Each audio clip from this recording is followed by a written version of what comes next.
दुनिया की नजरें इस वक्त मिडिल ईस्ट पर टिकी हैं। इजराइल और ईरान के बीच बढ़ता तनाव अब सिर्फ दो देशों की जंग नहीं रह गया, बल्कि इसका असर सात समंदर पार बैठे उन हजारों भारतीय छात्रों पर पड़ रहा है जो वहां अपनी आंखों में बड़े सपने लेकर गए थे। आखिर क्या होगा उन छात्रों का जो इस वक्त युद्ध के साए में जी रहे हैं? क्या उनकी पढ़ाई बीच में छूट जाएगी? और सबसे बड़ा सवाल, क्या उनकी सुरक्षा के लिए भारत सरकार के पास कोई एग्जिट प्लान है? आज की इस स्पेशल वीडियो में हम इस युद्ध के हर उस पहलू को समझने की कोशिश करेंगे जो एक स्टूडेंट और उनके परिवार के लिए जानना बेहद जरूरी है।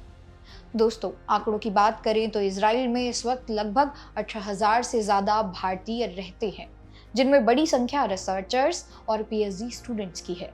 ये छात्र तेल अवीव यूनिवर्सिटी और हिब्रू यूनिवर्सिटी जैसे टॉप संस्थानों में पढ़ रहे हैं। युद्ध की वजह से कई बार यूनिवर्सिटीज को बंद करना पड़ रहा है, जिससे उनकी लैब रिसर्च और थीसिस वर्क बुरी तरह प्रभावित हो रही है। कई छात्र बंकरों में समय बिताने को मजबूर हैं। कल्पना कीजिए, एक तरफ सिर पर मिसाइलों का डर और दूसरी तरफ करियर की चिंता। ये छात्र इस वक्त एक बहुत ही मुश्किल दौर से गुजर रहे हैं। युद्ध का असर सिर्फ फिजिकल सेफ्टी तक सीमित नहीं है। युद्ध के चलते कई कोर्सेज को फिर से ऑनलाइन शिफ्ट कर दिया गया है, जिससे प्रैक्टिकल सीखने वाले छात्र को भारी नुकसान हो रहा है। इजराइल अपनी इकोनॉमी का बड़ा हिस्सा अब डिफेंस पर खर्च कर रहा है, जिसका सीधा असर एजुकेशन बजट और इंटरनेशनल स्कॉलरशिप्स पर पड़ सकता है। घर से हजारों मील दूर युद्ध के बीच रहना छात्रों के लिए मानसिक स्वास्थ्य पर गहरा असर डाल रहा है, जिससे पढ़ाई पर फोकस करना नामुमकिन होता जा रहा है। ऐसे में भारत सरकार क्या कर रही है? सरकार ने पहले भी ऑपरेशन अजय के जरिए हजारों भारतीयों को सुरक्षित निकाला है। विदेश मंत्रालय यानी कि एमईए लगातार इजराइल और ईरान में मौजूद भारतीय दूतावासों के संपर्क में है। छात्रों को सलाह दी गई है कि वे दूतावास में अपना रजिस्ट्रेशन जरूर करवाएं, ताकि इमरजेंसी के वक्त उन तक तुरंत पहुंचा जा सके। लेकिन यहाँ एक डर और भी है, ईरान में पढ़ रहे छात्रों का। वहां भी बड़ी संख्या में भारतीय छात्र मेडिकल और अन्य कोर्सेज कर रहे हैं, जिनकी सुरक्षा अब एक बड़ी चुनौती बन गई है।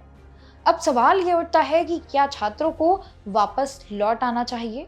विशेषज्ञों का मानना है कि अगर युद्ध लंबे समय तक खिंचता है तो डिग्री पूरी करना मुश्किल हो सकता है।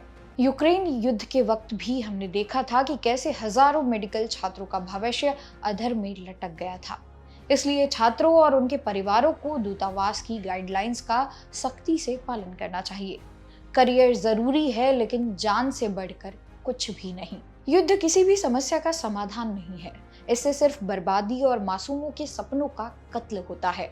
हमारी दुआएं उन सभी छात्रों के साथ हैं जो इस वक्त सुरक्षित घर लौटने की उम्मीद कर रहे हैं। आपको क्या लगता है, भारत सरकार को छात्रों के लिए स्पेशल चार्टर फ्लाइट शुरू कर देनी चाहिए? हमें कमेंट्स में अपनी राय जरूर बताएं। इस वीडियो को ज्यादा से ज्यादा शेयर करें ताकि सही जानकारी उन परिवारों तक पहुंचे जिनके बच्चे वहां पढ़ रहे हैं। वीडियो को लाइक करें और चैनल को सब्सक्राइब करना ना भूलें। मेरा नाम है मोनाली पांडे। मिलते हैं अगली वीडियो में। तब तक के लिए सुरक्षित रहें, पढ़ते रहें।